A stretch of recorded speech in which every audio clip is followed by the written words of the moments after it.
everyone.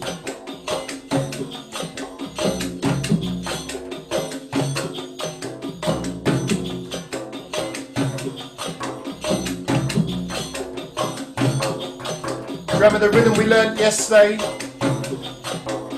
That's what we're playing.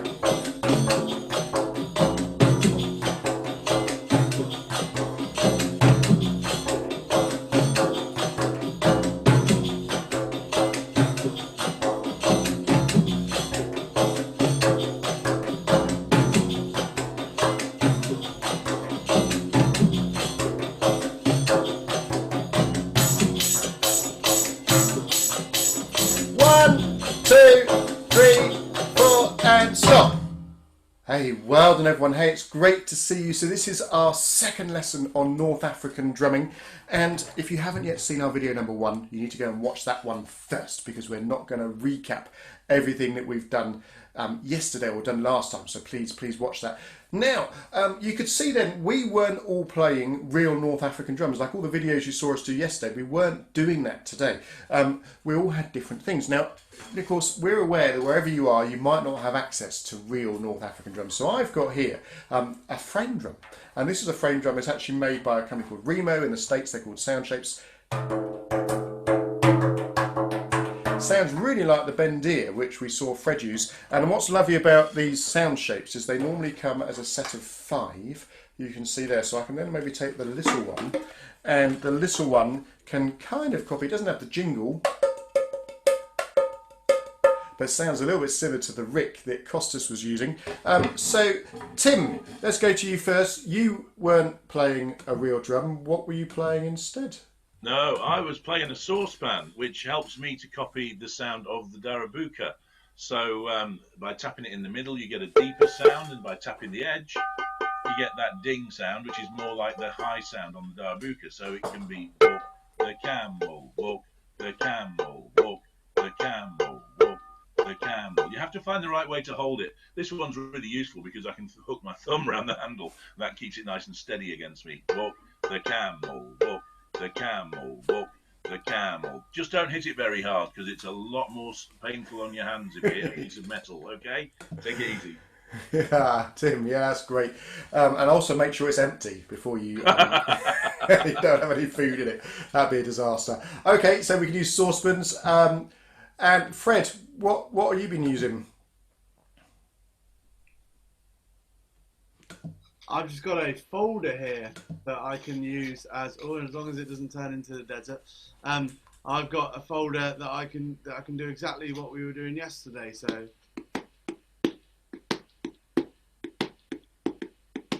doesn't sound exactly the same, but it will do the job and it feels the same. Yeah, and also it does actually have a decent bass in it as well. So, and it's one of those things, you know, if you've got sort of a folder that you can experiment with how much stuff's inside the folder and different types of folders as well. Okay, Costas. I think I've just muted you by accident, Costas. So do you want to just unmute yourself? Sorry, Costas. What have you got? I have a box here, so I'm going to play the same rhythm. I'm going to play in the middle of the box for beginning.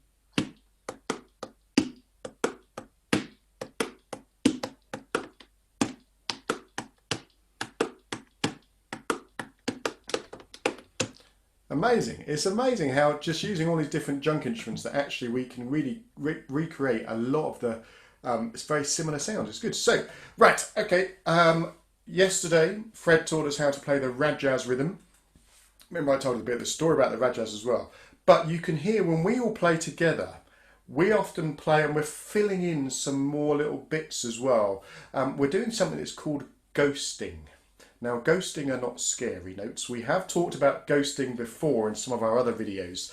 I think in our sort of West African videos we talked about some ghosting, so you can watch that. But Fred, could you just give us a little demo and tell us how can we play our Rajaz rhythm with some ghosting? What does ghosting mean? What can we do? So ghosting is when we basically play a kind of constant set of notes through, like a fast pulse through. So instead of we play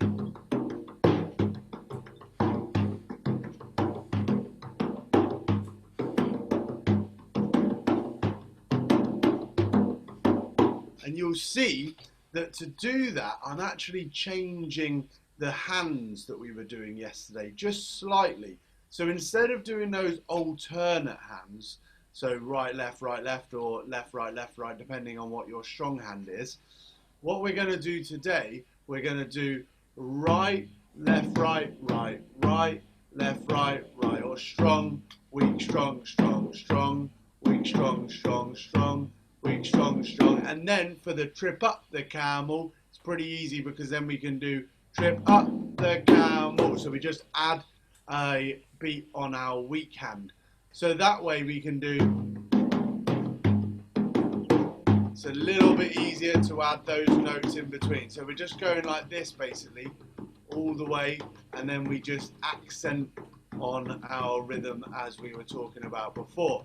So let's give it a try all together on our drums or whatever you're playing at home. Ready? 1, 2, here we go.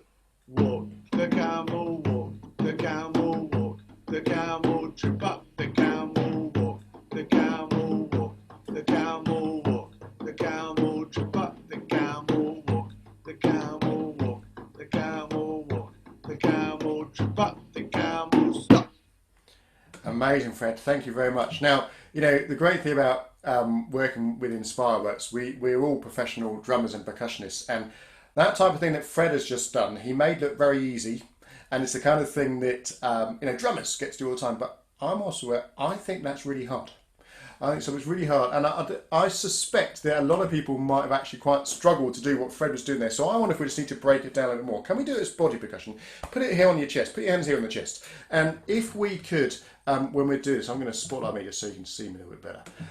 When we do this, let's just start getting our hands moving the right speed of the ghost notes. So often as drummers, we talk about our 16th notes, often they're the fastest notes in the bar, and we go 1 E under, 2 E under, 3 E under, 4 E under. Shall we do that first? 1, 2, 3, 4. Just get that moving the right speed.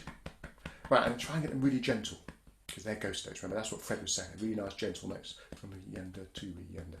Now, here's the challenge. You've got to keep this going, but shall we say out loud our walk the camel rhythm at the same time? Ready? 1, 2, 3, here we go. And walk the camel, walk the camel, walk the camel, trip up the camel, walk the camel, walk the camel, walk the camel, trip up the camel. Great. Now, can every time we say the word walk, could you make that one louder on your chest? Ready? After 4. Ready?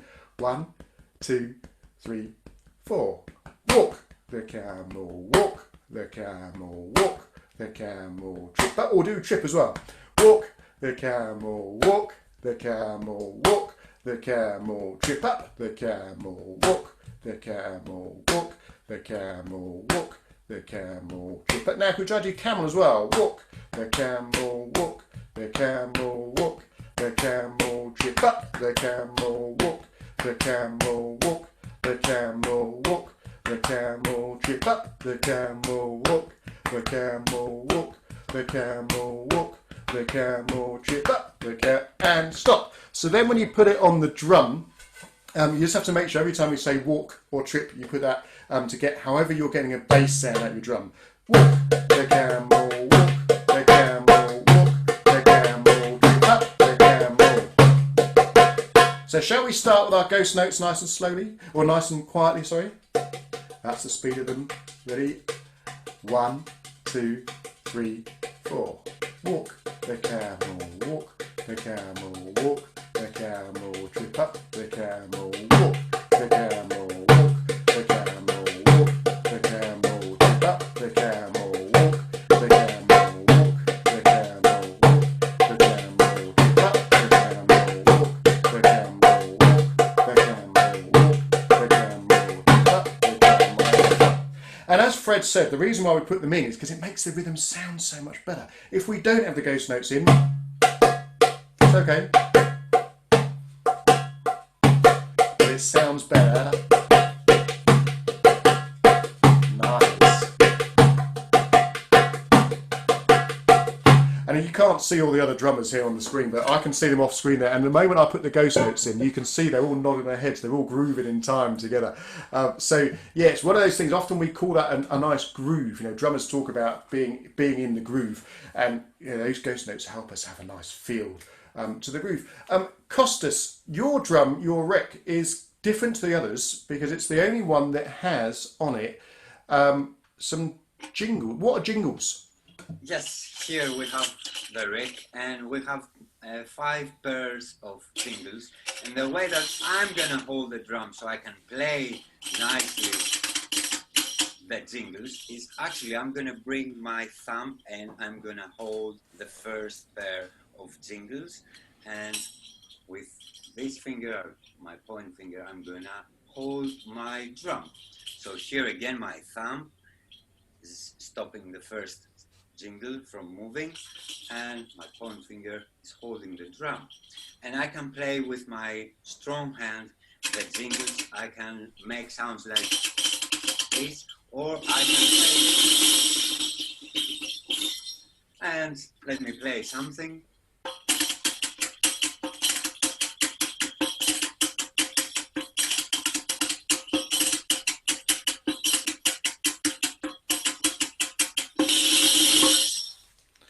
Wow, absolutely amazing.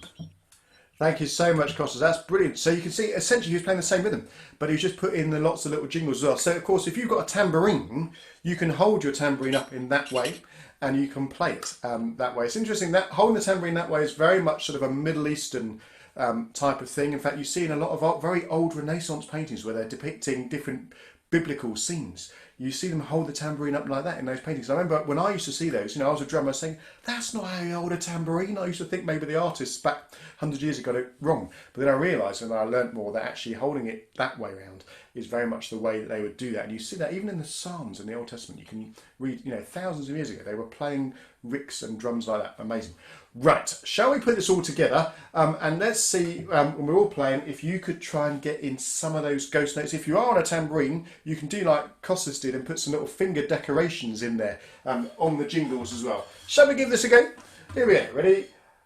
1, 2, 3. Here we go. And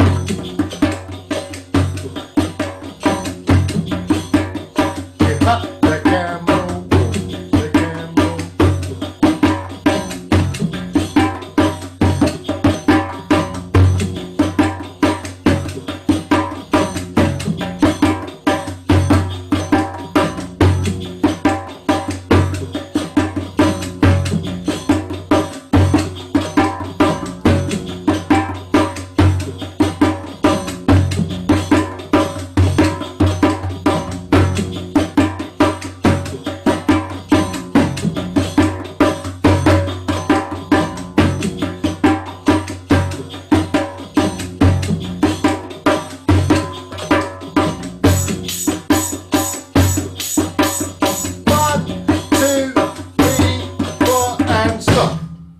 Well done, everyone. So you now need to go and have a look at the quiz that's on our website and see if you can answer some of the questions that are on there, because we've talked about a lot of sort of quite complicated musical and technique stuff to do with these drums today, and that's what some of the questions on the quiz are all based on. And then we will see you next time for lesson number 3. Bye.